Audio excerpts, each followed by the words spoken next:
29 राम का वनवास। राम का वनवास। राम ने अपने पिता दशरथ एवं माता कैकेयी के चरण स्पर्श किए। राम को देखकर महाराज ने एक दीर्घ श्वास और केवल हे राम कह फिर अत्यधिक निराश होने के कारण चुप हो गए। उनके नेत्रों में अश्रु भर आए। विनम्र स्वर में राम ने कैकेयी से पूछा, माता, पिताजी की ऐसी दशा का क्या कारण है? कहीं वे मुझसे अप्रसन्न तो नहीं हैं? यदि वे मुझसे अप्रसन्न हैं, तो मेरा क्षणमात्र भी जीना व्यर्थ है। कैकेयी बोली, वत्स, महाराज तुमसे अप्रसन्न तो हो ही नहीं सकते, किंतु इनके हृदय में एक विचार आया है जो कि तुम्हारे विरुद्ध है, इसलिए ये तुमसे संकोचवश कह नहीं पा रहे हैं। देवासुर संग्राम के समय इन्होंने मुझे 2 वर देने का वचन दिया था। अवसर पाकर आज मैंने इनसे वे दोनों वर मांग लिए हैं। अब तुम्हारे पिता को अपनी प्रतिज्ञा का निर्वाह करने के लिए तुम्हारी सहायता की आवश्यकता है।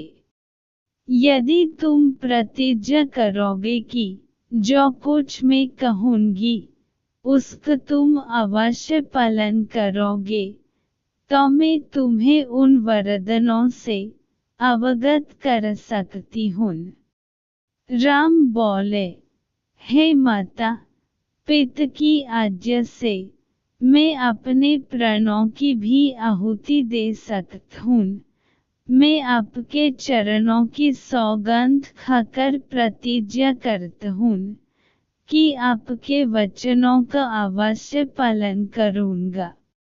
राम की प्रतिज्ञा से संतुष्ट होकर कैकेयी ने कहा, वत्स, मैंने पहले वर्ष से भरत के लिए अयोध्या का राज्य और दूसरे से तुम्हारे लिए 14 वर्ष का वनवास मांगा है।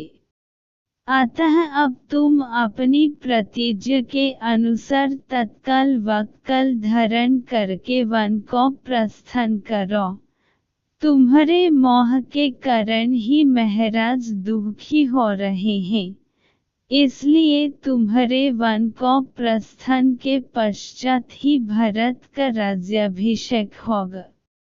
मुझे पूर्ण विश्वास है कि तुम अपनी प्रतिज्ञा का पालन करके अपने पिता को पापरूपी सागर से अवश्य मुक्ति दिलाओगे। राम ने दुख और शोक से रहित होकर कैकेयी के वचनों को सुना और मधुर मुस्कान के साथ बोले, माता, बस इस छोटी सी बात के लिए ही आप और पिताजी इतने परेशान हैं।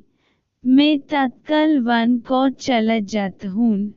यही मेरी सत्य प्रतिज्ञा है। महाराज दशरथ राम और कैकेयी के इस संवाद को सुन रहे थे। इसे सुनकर वे एक बार फिर मूर्छित हो गए।